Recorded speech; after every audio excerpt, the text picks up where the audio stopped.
Well, we looked at the game and certainly, made a lot of mistakes in the game, probably played a little tight in the game, played with a lot of anxiety. Really the way you'd like for your team to play is with high achievement motivation and low anxiety. That's the best way to get results. We certainly don't want to play that way. We want to play aggressive, guns a-blazing, focus on dominating the guy you play against, and know that if you do your job well and you execute and you play with great effort and toughness and you do it every play in the game like it has a history and life of its own, all right, that things will work out the way you want them to work out.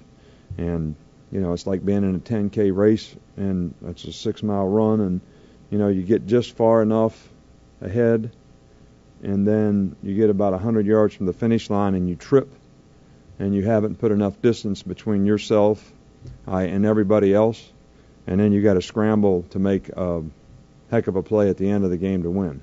And you can't overcome an error or two that you make. But we obviously didn't finish the game like we want. We always talk about finishing plays, finishing practice, finishing games.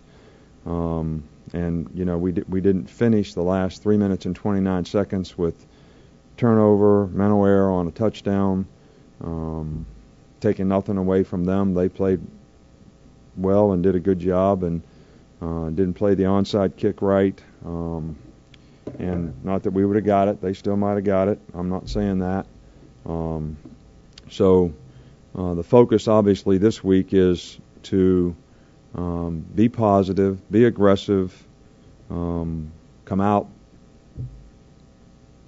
and focus on the right things, and don't get affected by external factors, and playing to keep from getting beat rather than playing to win. And there's a tremendous difference in that, and that's something that we don't want our players to do. We don't want our coaches to be that way, because the one thing that playing to lose will keep from losing will definitely do is help you lose.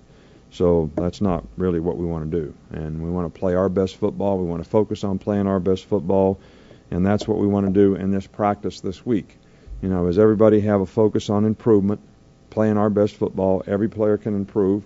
There's areas of our team that we want to improve, but it comes down to the individuals being able to execute in those areas the best, and that's what we're going to, practice on this week. And I think we have some guys that need to develop good practice habits and have good practice habits all the time, because some of those things are starting to show up on the field, and that's something that we have to get corrected and get guys to, and some of it's guys are banged up and can't go and that type of thing, but still, better practice, perfect practice will help our performance, in games on Saturday. And I think everybody's got to be professional about the way they take care of themselves, in this bye week, in terms of getting rest and getting treatment, healed up, take vitamins, do whatever you have to do to sort of, lift, recover, sort of get it back a little bit psychologically as well as physically. And,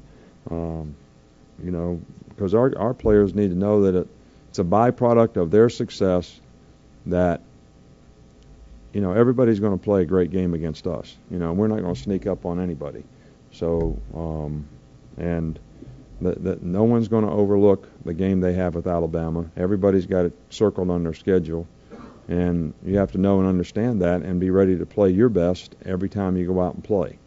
But we need to work hard to finish things better, finish games, finish plays, finish practice, and focus on improvement. I was really pleased that, with, Julio and James Carpenter both played really well. Javi had a record number of production points, for a defensive back probably. Tiffin and Cody did a good job on special teams. Obviously, Cody blocking 2 kicks, but Tiffin making 4 big field goals, and Cody and Tiffin being SEC Players of the Week, and Javi being honorable mention was big. Cullen Peak is the only guy that did not practice today. We're hopeful that we can get him back for the LSU game, but that's going to be day to day, and he probably won't practice this week. The real key to it will be where he is next week when we come back. Coach, I wanted to ask you about Chavis Williams at linebacker. He seemed to play quite a bit on Saturday. Tell us about his performance and what it took for him to crack the lineup. Well, again, we're constantly looking for somebody who can be productive, and that's one of Dante's spots, in dime, to play the buck, to be a rusher, to have an impact and effect on the game. And, Chavis did a decent job in the game, and Courtney's done a decent job for us, and we may even look at some other guys, this week to continue to try to develop. I think that's one of the things in the bye week you can do is really try to develop some of the younger players and give them a lot of reps. Coach, 2 questions for you. Greg received a lot of praise. Greg McElroy, first couple of games, people were mentioning him in the Heisman. And then when he didn't have such good games, maybe against really good defenses, people, started to harp on him in the media. Seemed like in this game he said, and he did say after the game, that he had more fun. He seemed to be able to check down. He was completing the intermediate passes. Can you comment on where he's at going into the bye week? Right. I thought he played well in the game. I think that, there was a pass or two, like always. No one's perfect, that maybe he could have thrown a little bit better. And there was a couple others that could have gotten caught that got knocked out or dropped, or however you want to say it. But he had command of his pitches, if he was a baseball pitcher. He was throwing the ball the right place. He was throwing the ball on time. He did a good job of executing what he was supposed to do in the game. So we're pleased with that, very pleased with it. And I think that's how we want him to play. And it's the mindset that we want him to have. And, like I always say, and I told him this, it's great to have tremendous success, but, sometimes when you have success and you get a build-up, you also can get chopped down pretty easily. And that cannot affect you. You have to keep on focusing on the process of the things that you need to do to have success at your position. Don't really focus on how you're doing, trying to please others, but really what you're doing. And understand the importance of doing what you're supposed to do the way you're supposed to do it is going to help you have the success that you want to have. And I think he bought into that, and I think he had a better outlook and disposition, and I think he played better because of it. And just comment on the significant less number of penalties this week, the amount of penalties. What about them? There were just a lot less. There were, and I mean, was that in preparation? I mean, obviously you prepare for that, but it was a significant number. Well, we always want to play penalty free, all right? And after the really not so good performance the week before, with 9 or 10 penalties and 5 in the kicking game, we have a way of, I have a little screw up here. That's why I got a little bald spot. All right, and every now and then, when I unscrew that and steam blows out, it gets everyone's attention. So we loosened the screw, and it obviously helped. But I think sometimes when we always emphasize playing penalty free. But when you see guys making poor judgments and decisions and getting penalties that you should never get, and undisciplined type penalties, it's like everything else. The old adage, success brings success, I don't know if that's true now. Because sometimes when you have success, people get lackadaisical, they don't focus and concentrate the way they should, and people respond a lot better when things go poorly sometimes. So we had lots of penalties, and the players responded because I think maybe they learned their lesson. Coach, it's kind of a non-football question, but can you kind of explain the role of Gary Kramer in FCA, what he helps to do with the program and the mental state of the team?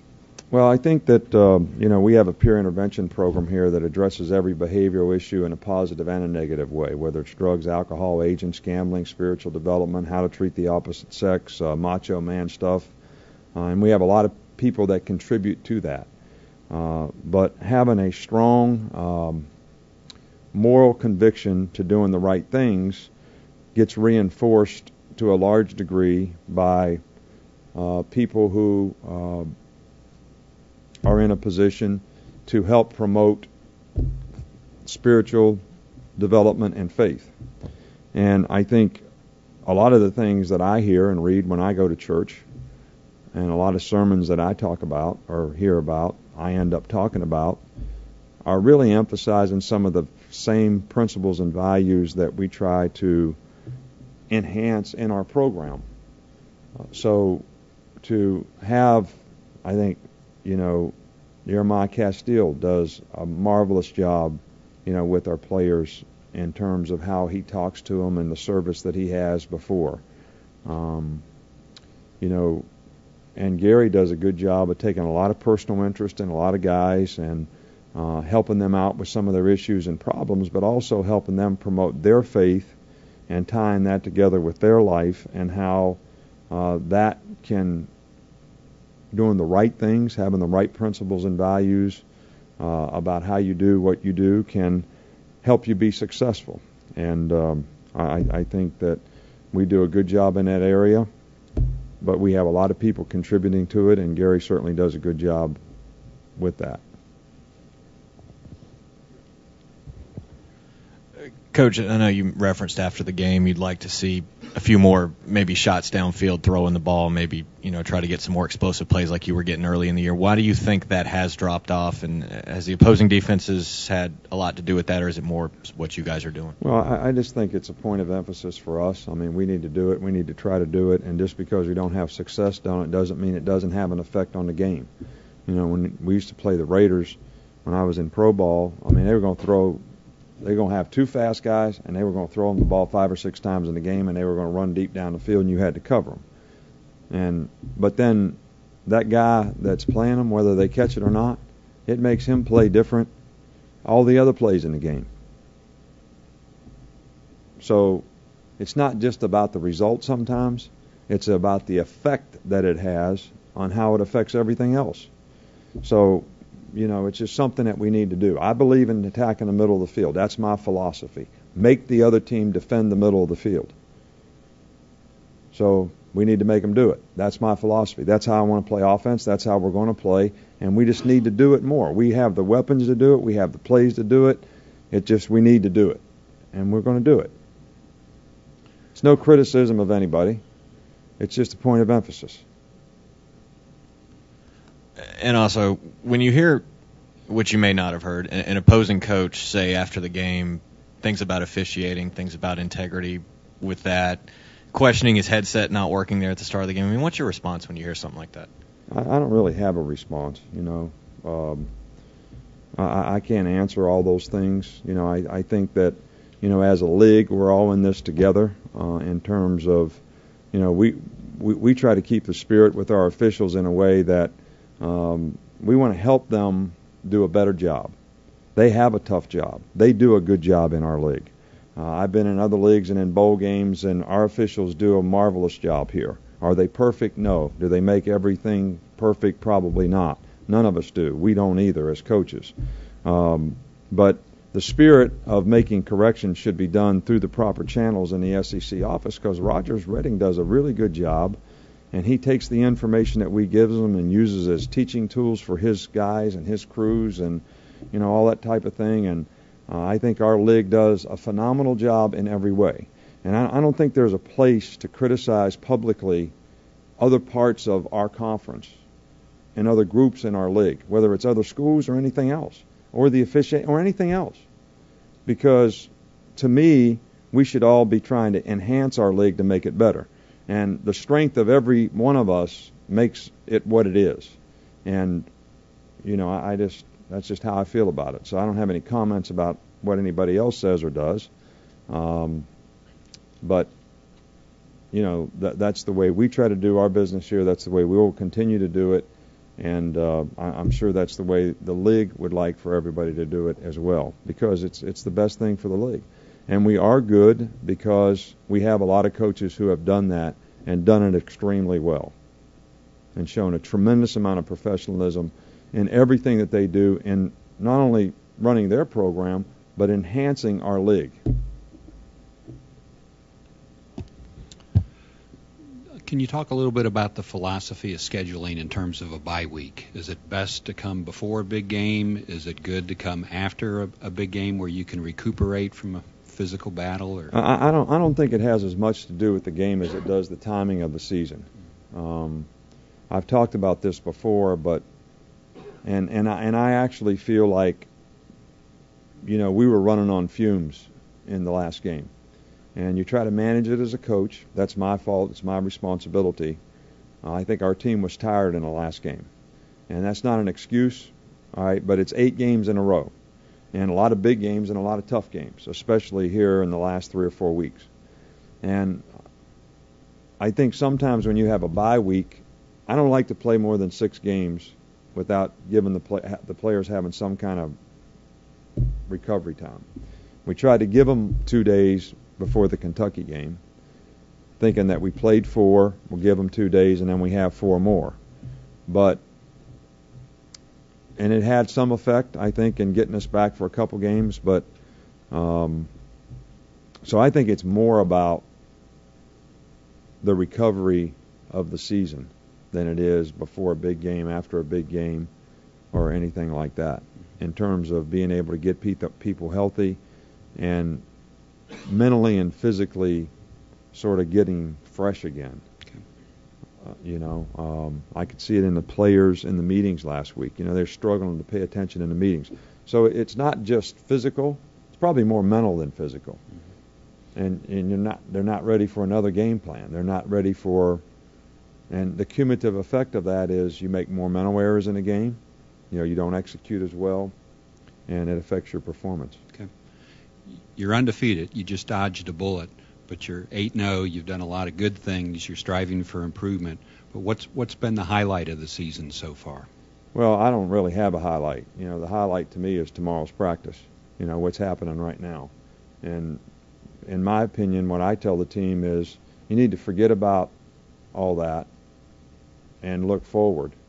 And it's not about where you're ranked or what your record is or any of that stuff, because we have a 4-game season when we come back off of this bye week. We need to play those games 1 game at a time. We control our own destiny by how we play in those games. So that's what we should be focused on. And none of the other stuff really matters. So that would be my message to them, and that's my message to, it's what I believe. You were talking on Saturday night about not covering as well, not getting off the field on 3rd down, not pass rushing the way you want to. I'm sure all those things go hand in hand, but I was just wondering, now that you had a little open date to maybe evaluate some things, if you could put your finger on anything as to what the problem was. No, it's not one specific problem. It's a problem when you have, one guy doesn't do the right thing on one play, then the next time somebody else doesn't do the right thing, then the next time it still comes down to consistency and performance.